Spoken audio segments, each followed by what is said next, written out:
Okay, so just gonna have a look at a lesson I did a couple of weeks ago. This is with Russ. Russ is a four handicapper. You know, give Russ a few lessons a year. Been teaching for probably a couple of years, um, and you know, I love teaching Russ. We have great discussions when we have our lessons. It's not just about what I say in my opinion. It's about what Russ thinks, and you know, we have great conversation about golf and golf swing and ideas it has. So always a very enjoyable lesson for me. And like I say, great discussion. So down to four. He started the year on five point something, I think, and now down to four. So good year in terms of getting his handicap down and some good scores. But just feels like he's not really compressing the ball, striking it out the middle of the club, and his bad shot is a pull off to the left. So just gonna refilm it and see if we can help him out with these bad shots. So the swing on the left is the before swing, or the swing that he's got at the moment. So just gonna swing this up. This is the top of the back swing. One of the things that Russ always says to me is he doesn't like his high arm position here. Now, high arms are great in a golf swing. If you look at the history of the game, having a high arm swing is definitely the way forward. Most of the longer drivers on tour now have high arm swings. A short, flat, or a flatter arm swing. Or a bit more of a rounded one just isn't the way to go. As the evolution of the game goes over the next few years, you'll definitely see him higher and higher, because the reason being is it's much easier to get the arms in front of you from a higher position. So there's nothing wrong with having an high arm swing. I'd rather a player have a high one than a flat one any day of the week.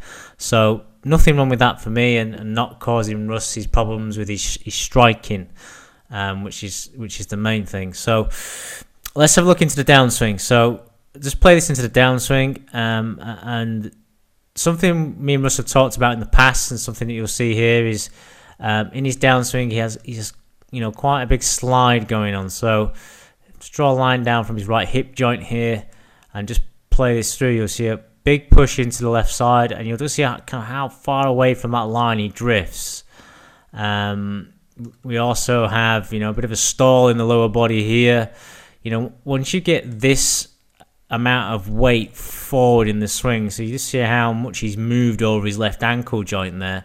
Once you get this amount of movement forward in the swing with the lower half, not only do you disconnect the lower half of the body from the upper half, but because there's so much weight on this left leg, the left knee and the left thigh and the left hip find it very difficult to rotate around in this manner. So you lose the ability to rotate, and you just slide. Sliding is a very timed sequence, so could definitely be one of the causes of why we're hitting fat shots. Not fat shots, but why we're misstriking the ball. And if you're sliding the lower body, and you're not providing it with the rotational power it needs, then the arms are going to release early, and this is what you see with Russ. So we see the arms releasing a little bit early, and we run out of range probably about here. So this is where the shaft here starts to swing past the left forearm. If you just draw a line up there, you can see both arms look pretty straight, and we're still a good foot away from the golf ball yet.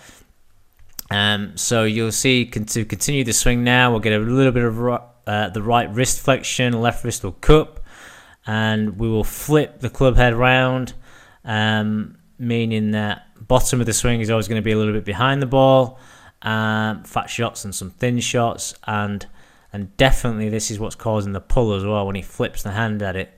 So the sliding we have talked about in the past, and Russ knows about it. It's something that he's going to continue to work out. I know he is, but what I wanted to do with this lesson was just to show him, and to you guys can look at this as well, just show him the position of the right arm. So as I play it down here, the right elbow, which is here, all right, now this needs to get in front of the right hip bone, which is probably around about here, okay, before it starts to extend. All right, so what we've got over here on the right hand side is just a drill. This is a drill using two clubs.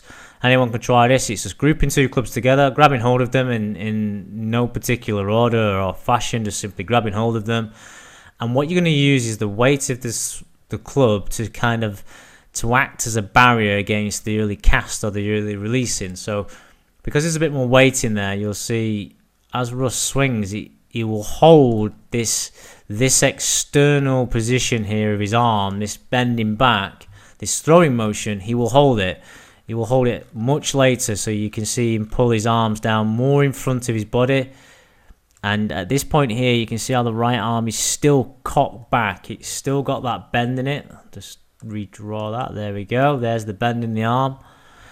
Still got angle in his wrist joints, in which you can see over here on the left-hand side. This is pretty much all but gone now here on the left-hand side.